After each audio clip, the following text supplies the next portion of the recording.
And welcome back, sports fans. Mike Fussell here with your latest local action. A lot of interior athletes were on the road this weekend, and today we'll start in Anchorage. Alaska High School state tennis tournament results have been coming in throughout the day. West Valley's Jared Lees, the player to watch, is still undefeated in the boys singles as he climbs his way to the championship final. He beat Eli Neslin 7-5 and 6-0 in the semifinals earlier today. Lees has yet to win a state title, so this will be a first if he gets the W in a matchup against South's Joseph Henry tomorrow afternoon.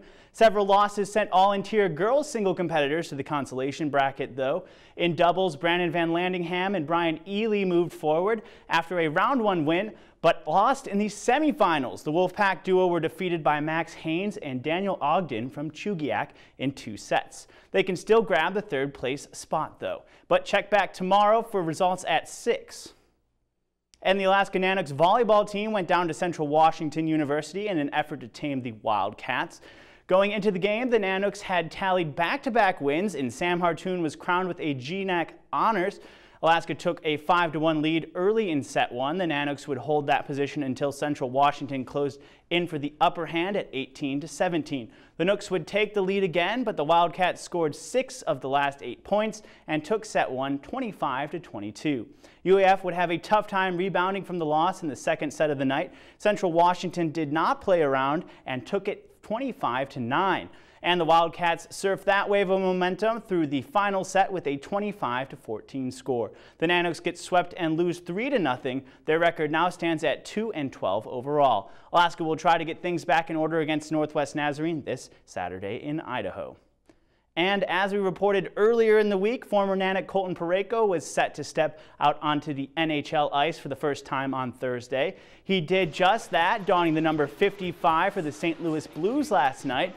The Blues took on the Edmonton Oilers at home and picked up a 3-1 win. The Oilers found the back of the net first last night with a solo goal by Ryan Nugent-Hopkins in period 1. The Blues would take control after that. St. Louis tallied a score in the third, and they tallied 2 in the third actually, and 1 in the second. While Parayko did not contribute to a number change on the scoreboard, he got on the ice for around 17 minutes. About 2 of those were during power play time. The former Nanook defenseman took 3 shots on goal and nabbed 2 hits.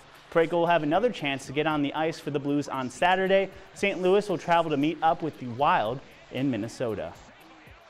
And without a doubt, this weekend is proving to be a very busy one for interior athletes. Here's what's in town on the sports docket for this Saturday. The Army Air Force Challenge is set to get underway at the Fairbanks Curling Club around noon, and high school football playoffs will be in full swing. Eielson will be hosting Homer at 1 o'clock. The West Anchorage Eagles will nest down at Lathrop for an early evening game, and hockey's also back in town. The Ice Dogs will host their second home game on Saturday at the Big Dipper. Fairbanks takes on Kenai River. And something just a tad different, if you want to tap into your inner lumberjack, check out the Farthest North Forest Sports Festival. Events will include log rolling and axe throwing, among others. Make sure you tune in tomorrow, and we'll have a lot of this and more. And we'll finish off tonight with the play of the week. You, the people, have spoken, and here it is. In a week of many elections, R.J. Henry's redirection touchdown in the Dog Bowl for Lathrop last Saturday came out on top in the poll. As you see him here making something out of nothing, he was far ahead of the rest of the pack physically and mentally in this play. That earned him a well-deserved touchdown and the Play of the Week title. He had the same pacing in the poll as well, grabbing just under 80% of the votes. Henry went on to score 3 other touchdowns in the 48-9 win over the Malamutes, or for the Malamutes, that is. That's your Play of the Week. To vote for the next POTW, watch the I-5 Interior Top 5 plays during the weekend recap. All right, and that about brings us to the buzzer for sports tonight. For the latest updates throughout the weekend, follow us on Twitter at KTVF11 Sports. Mike Schultz has your full weather forecast coming up next. Thanks for checking in, and we'll see you tomorrow.